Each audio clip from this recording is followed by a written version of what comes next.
Hello, I'm the Pink Phantom. Welcome to my podcast, where we will go deep into the lair of the purple worm instead of down into the rabbit hole, where we'll voyage into the astral realm of my mind and explore the verse of nerd culture. This is Phantom Thoughts. This episode is going to be a sort of a mixed bag. I've got a call from Jason of the Nerds RPG Variety Cast. And then I've got some thoughts that have just been kind of bouncing around my head on several subjects. And one thing that I'm going to be doing, and this is going to be just a little feature for each podcast in the month of December, is something I'm calling Denizens of the North. Just some ideas I've had of creatures that might be living in sort of the winter wonderland as we get into that time of the year here in the Northern Hemisphere and as we approach the Christmas season. Hey, Jason here. Really enjoyed the latest episode. So You've Been Eaten sounds very interesting. I saw as a Kickstarter there in the link. I may check that out. I think those kind of bots are really interesting, and not even just to sit back and let the two sides fight each other or to play solo. I think there's applications there for a regular game as well, just as a randomizer and a random engine to take some of the load off the GM. So I think there's a lot of interesting things you could do with that. Although I do love coffee, it's probably the thing I drink the most of. Having coffee beans processed through a feline's digestive tract just doesn't sound attractive to me. So I'm going to say no. I'm going to skip that. As far as what to do with some kind of beast that you have that symbiotic relationship with, I don't know. That is interesting. Oh, the other thing I want to do is I want to push my glasses up and say, well, actually, it was Empire Strikes Back where they land inside the creature inside the meteorite. Take care. You're absolutely right. Minus 25% nerd cred to me for not remembering or not saying that it was Empire Strikes Back. I think I was bouncing back and forth in my brain which one it was, and I just pick one. Because I couldn't be bothered to say, okay, let me think this through. Let's just talk about the creature. But yeah, when you said that, I was like, yeah, oh man, that was Empire. That just ooh. But I think having, giant creatures like that in a fantasy setting would be interesting to see the relationship that people have, what kind of resources, are drawn. Like I said, it's something I've seen a lot of in sci-fi, Star Trek in particular. I remember Star Trek: The Next Generation. There were several episodes where they had to deal with creatures from space that lived in space, and sometimes they viewed the Enterprise or its energy as tasty snacks, or used it as an incubator once. In the original series, there was the giant space amoeba, and just how that would play out in a world, something like Dune in the sci-fi series Dune. That could definitely be something that you could use in a fantasy setting, and could do a variation on the creatures that a species had developed a symbiotic relationship with in the Next Generation Tin Man that served as a living ship. Of course, Farscape did that throughout the series. Their ship Moya was a living ship, and in a world full of magic and magical creatures and the potential for just ignoring the laws that limit the size of creatures in our world because of that, you could have creatures that are living cities. You could have them that are ships, or serve as different kinds of course, we've seen different kinds of steeds in some fantasy settings, whether it was flying horses or things like that. But I find the idea fascinating. And as far as using bots in RPGs, yeah, to me, that's sort of a natural progression from something that is prevalent in a lot of OSR style games, rolling on random tables to generate sort of that that story at the table where there's just a few established facts about the world, and then both the GM and the players just kind of roll from there and let the dice do the talking. You could have, something a little more sophisticated than just a book of random tables where you have something procedural.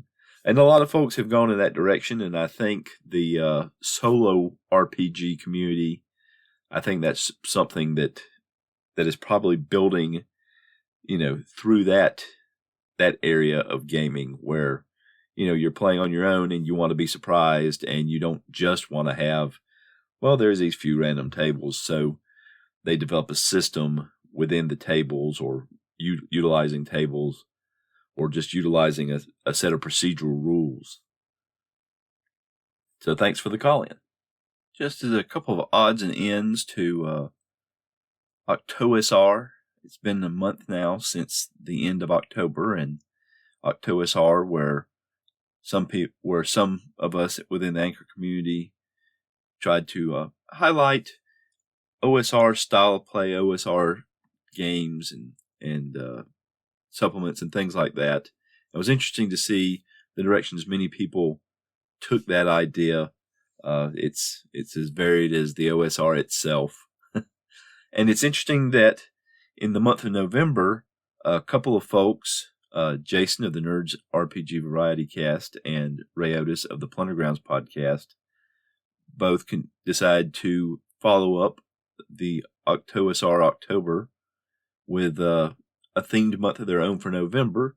Jason has been doing Noir November, highlighting film noir films and RPGs that could lead to the type of play that you would see in those kind of films.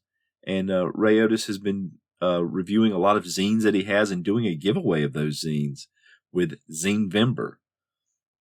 So it'll be interesting to see, in the future, how we already have in August, we have RPG a Day month in August, and we just did OctOSR, and I think that's going to continue into next year. So it'll be interesting to see how things progress from there in terms of having maybe themed months, that some that may be individual to a particular podcast and others that may be spread throughout the podcast community.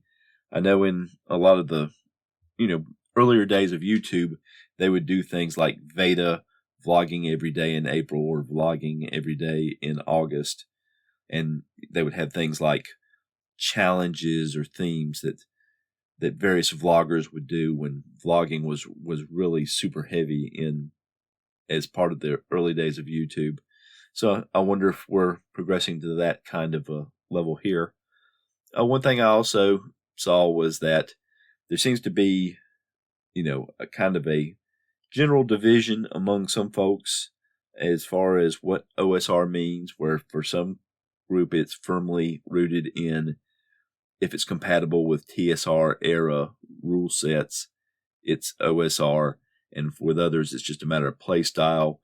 In both cases, but especially in the play style camp, rulings over rules is definitely a hallmark, an emphasis, and a player skill versus simply having a list of skills, of character skills to roll over or roll under, depending on the system you're using. But those are just a couple of things that I got out of OctOSR and having time to kind of process and really catch up. I've been spending a lot of time catching up on podcasts. I think I finally caught up on all the OctOSR podcasts. If I haven't, I may not, because it may just be that I'm not aware of them, or I may have thought I listened to one and bypassed it. But I think I managed to keep up with most of them. It was an extensive list. A lot of people participated. Heavy kudos to the Red Caps podcast, Kevin of the Red Caps podcast. He really got a lot of great interviews with people who have been in sort of the OSR realm for years and years and years, from since the very beginning, with some real luminaries. He did a great job there. Daniel Bandits Keep, as usual, did a great job talking about rules and rules ideas and things like that. And, just people that participated on and off, or they participated on a near daily basis. Some just a great job, and real excited about. Was glad to participate, give my little 2 cents in here and there, and looking forward to next year. Denizens of the North, the Yet. These creatures of the far north, a very slight build with very large eyes, they fashion homes out of the inhospitable ice. Using natural caves where possible, they tunnel and burrow into the warm earth. When they find that they must leave their comfortable underground cities for needs that cannot be met there, they slip into well-insulated ice suits. These suits are 5 times the size of an average Yet, and from a distance, in the cold, wintry weather, they can often be mistaken for large polar bears, or perhaps some sort of Arctic gorilla. Expertly built controls enable them to move the legs and arms as if they were their own, and to utilize the manipulators at the end of the arms as if they were their hands. The white, fur-like fungus that covers the exterior extends to within the suit and serves much as muscle, providing a great deal of power and protection. These suits provide protection and intimidation for the very vulnerable Yet as they travel an icy world filled with dangers. The sound effects for the Denizens of the North section was Windy Window, provided by Peddling Prince on the freesound.org website. Creative Commons by Attribution 3.0 license.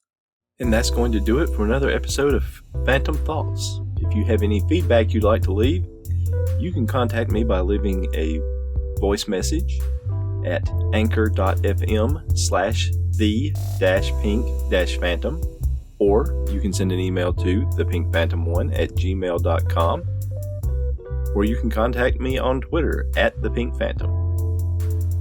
The music in this episode was Strength of the Titans and Late Night Radio by Kevin MacLeod at Incompetech.com, licensed under Creative Commons by Attribution 4.0 license from creativecommons.org/licenses/by/4.0.